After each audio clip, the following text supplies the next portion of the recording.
bom dia ou uma boa tarde a todos os colegas que me assistem. É um prazer estar participando da primeira Conferência Euro-Americana para o Desenvolvimento dos Direitos Humanos. O meu nome é Daniela dos Santos Almeida. Eu sou mestranda em Teoria do Estado e Direito Constitucional pela Pontifícia Universidade Católica do Rio de Janeiro. E hoje vim apresentar um trabalho intitulado Gênero, Direito e Trabalho, uma abordagem desde a zona do não ser e a construção de uma metodologia para a efetivação dos direitos humanos. Esse trabalho é parte de uma pesquisa maior acerca dos limites epistemológicos do direito, em que busca mapeá-los, identificá-los e interpelá-los. O objetivo central é aproximar essa pesquisa em que eu mapeio, identifico e indago a respeito dos limites epistemológicos do direito, de discussões acerca dos direitos humanos, tanto dos discursos que defendem sua universalidade, quanto dos discursos que denunciam a falência dos direitos humanos enquanto um mecanismo abstrato de proteção da dignidade. E faço essa aproximação a partir de relatório a respeito das condições de trabalho de homens e mulheres camelôs do centro da cidade do Rio de Janeiro. O referencial teórico adotado são principalmente autores e autoras críticos da colonialidade e afrodiaspóricos. Nesse trabalho farei referência principalmente a Frantz Fanon, Lélia Gonzalez e Tula Pires. Ao final da apresentação, trago uma proposta de construção de uma metodologia para a refundação dos direitos humanos, com reconhecimento da pluriversalidade de categorias de direitos e noções fundamentais acessadas por esse aparato de tutela. Bom, eu parto das lições de Frantz Fanon a respeito de sociedades colonizadas. Tomo o racismo, o evento racial, como espinha dorsal organizadora das sociedades, e os sistemas de plantation, de latifúndio ou Casa Grande Senzala, como foi organizado no Brasil principalmente, não apenas como a materialização física e geográfica desse sistema, mas como um princípio cujas dinâmicas organizaram, estruturaram as sociedades colonizadas, especialmente a brasileira, social, econômica, política, historicamente. E essa cisão se manifesta na divisão conceitual que Fanon apresenta para a gente entre zona do ser e zona do não ser. Toma a zona do ser e a zona do não ser como não monolíticas, mas atravessadas por transversalidades que advêm de uma máquina de colonialidade cis-heteropatriarcal branca. Um ponto que precisa ser mencionado é a desmistificação da sociedade brasileira enquanto democracia racial. Embora o Brasil tenha se apresentado no cenário internacional durante muito tempo como uma democracia racial, como uma sociedade de relações raciais harmoniosas, isso não se verifica na realidade. Inclusive, essa construção já teve sua falsidade demonstrada tanto por intelectuais quanto denunciada por movimentos civis e por parcela da população. Inclusive, houve estudo da Unesco realizado no Brasil para averiguar o caráter harmonioso das relações raciais e se verificou o profundo e violento racismo presente na sociedade brasileira. Como eu disse, essa pesquisa busca dialogar com os discursos a respeito dos direitos humanos e suas disputas, confia-se nas disputas de categorias fundamentais, nessa permanente disputa a respeito de categorias fundamentais de direitos humanos, com uma aposta na potência desse mecanismo para a efetivação de direitos.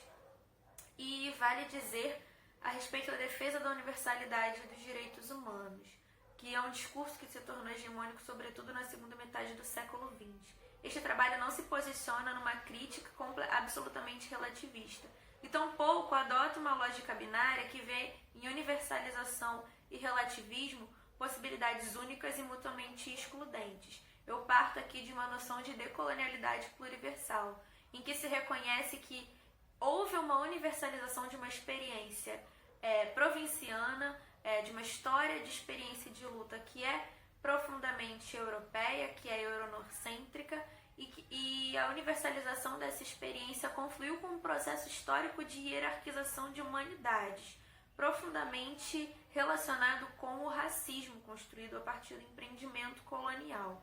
E nesse sentido, advogo em favor do reconhecimento de uma pluriversalidade, ou seja, de uma multiplicidade de experiências entre ser e existir, e de acessar os direitos e de construção dos direitos, bem como de resistência em relação à violência estatal, de modo que as categorias protetivas e limitadoras do agir estatal, do Estado, da violência estatal, devem ser cunhadas, nomeadas e preenchidas a partir de múltiplas experiências. E assim denunciou a insuficiência de uma universalização que parta de uma experiência provinciana, una ou reduzida, e não seja informada por outras experiências. Bom, partindo para o relatório, ele é fruto de uma pesquisa coordenada pelo Observatório das Metrópoles com o Movimento Unido dos Camelôs. Ele se deu a partir da entrevista de 159 pessoas, trabalhadores que estavam nas regiões de maior circulação de riqueza, pessoas e profissionais desse ramo no centro da cidade do Rio de Janeiro. E essas áreas de maior circulação foram mapeadas de acordo com o conhecimento do Movimento Unido dos Camelôs, que atua na cidade desde 2003. Importante ressaltar que o objetivo desse relatório não foi realizar um censo de trabalhadores e trabalhadoras camelôs, mas, como diz aqui, mapear, identificar e documentar as condições de trabalho dessas pessoas. Vale dizer que a nossa amostra foi composta majoritariamente por pessoas negras. Pessoas negras tomam aqui como somatório daquelas autodeclaradas pretas e pardas, que é o critério utilizado pelo IBGE, o Instituto Brasileiro de Geografia e Estatística, quanto à raça ou cor na sociedade brasileira. Vale dizer também que a nossa amostra contou majoritariamente com homens, mas que foi possível discernir proporcionalmente muitas das questões que serão trabalhadas quanto ao gênero, como vou passar a expor.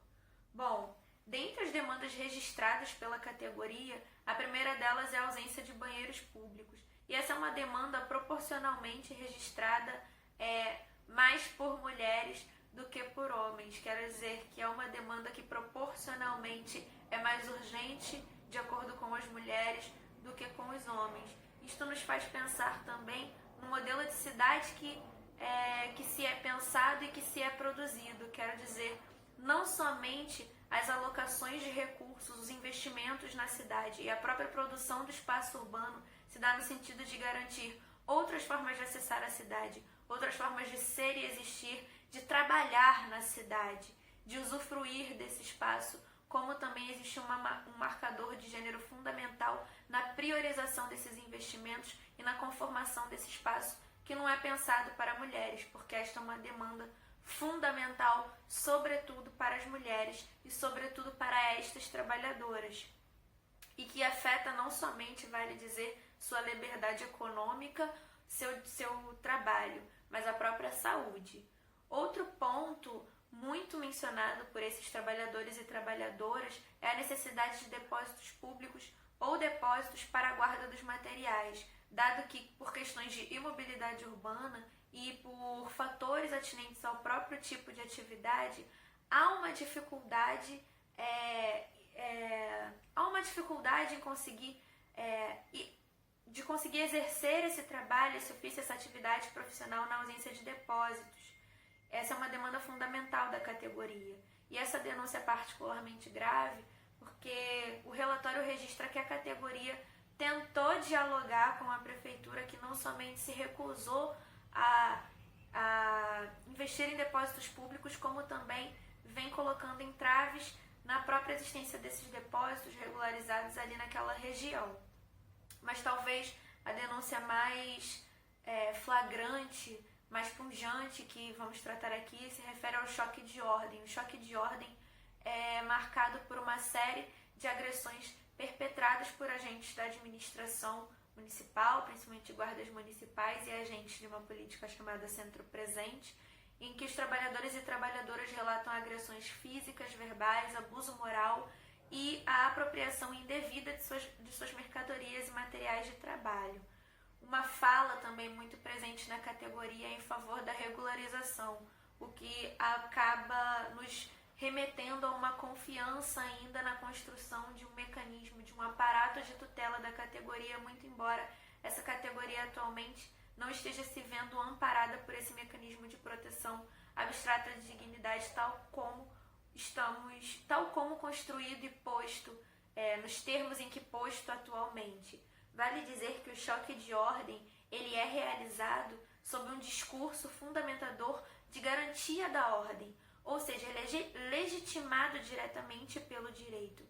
Essa violência perpetrada pelo Estado contra esses trabalhadores e trabalhadoras, ela é discursivamente amparada na aplicação das instituições jurídicas. Ela não se manifesta como uma inefetividade do direito, mas pelo contrário, como a eficácia dessas normas, como uma plena efetividade do ordenamento jurídico. E daí a proposta que trazemos. Vale dizer ainda, antes de passarmos para a nossa proposta e para fechar a apresentação, que existem diferenças de gênero na aplicação dessa violência estatal. Como se pode ver, as mulheres são proporcionalmente mais atingidas por agressões que culminam em violência patrimonial, enquanto que os homens eles são proporcionalmente mais atingidos nesse choque de ordem por agressões físicas. Bom, a fim de auxiliar ou de abrir um diálogo para refundar as bases dos direitos humanos, a fim de que esse mecanismo de tutela possa acessar outros corpos, outras formas de ser, de existir, de trabalhar, o primeiro ponto é o reconhecimento do caráter pluriversal de categorias e noções fundamentais. A ruptura com o monopólio e hegemonia de nomeação e atribuição de substância a essas categorias fundamentais. Isto quer dizer o reconhecimento de que a universalização de uma experiência provinciana não é capaz de dar conta de outras formas de ser, viver, trabalhar, acessar a cidade, categorias de direitos tão caras a esse aparato de tutela de direitos.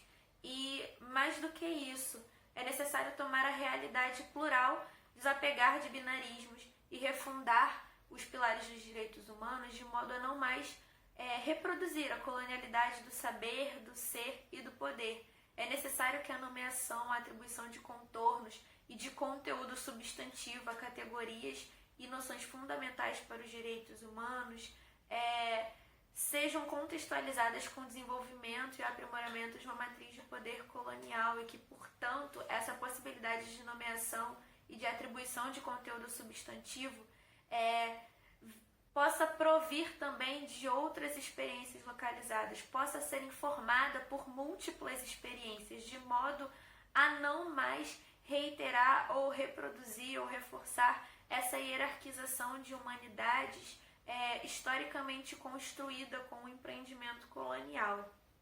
E, por fim, eu entendo que para essa repactuação político-epistêmica é interessante que os direitos humanos, que esse mecanismo seja informado pela noção de americanidade que foi cunhada por Lélia Gonzalez. Ela tem um valor metodológico muito importante, primeiro porque ela nos auxilia a descentralizar essa noção de humanidade historicamente construída que é excludente, que faz uma divisão do mundo entre zona do ser e do não ser, entre humanos e não humanos, e remete pessoas, corpos, vidas à margem e faz com que essas vidas e corpos marginalizados não sejam protegidos, pelo contrário, sejam violados numa ordem discursiva de aplicação das normas jurídicas.